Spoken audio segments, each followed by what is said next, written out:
The day my daughter's meathead boyfriend became my best friend. I've always been a bit protective of my daughter Maya, so when she brought home Tyler, I wasn't exactly thrilled. Tyler was a gym bro in the truest sense.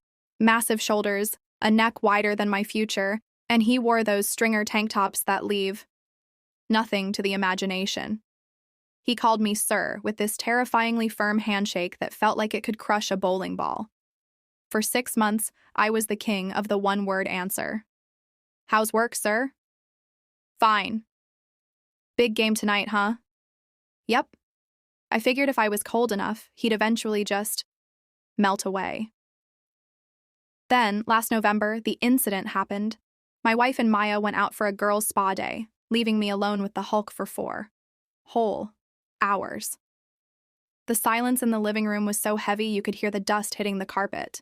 I was hunched over the kitchen sink, trying to fix a leaky pipe that had been mocking me for weeks. I'm not a handy guy, and I was sweating, cursing under my breath, and probably making it worse. Suddenly, I felt this presence. Tyler was standing there, looking at the mess of wrenches. I expected a joke. Instead, he just says, "The washer's backwards, Mr. Henderson. My old man was a plumber. Here, let me grab the heavy end." We spent the next 3 hours under that sink. Turns out the meathead was actually a softie who volunteered at animal shelters and had a weirdly deep knowledge of 1970s classic rock.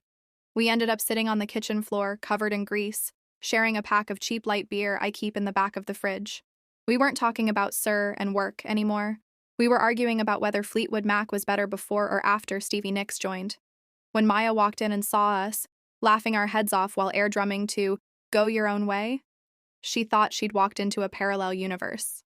I guess you can't judge a book by its biceps. Now, he doesn't call me sir, he calls me Pops. And honestly, I wouldn't have it any other way.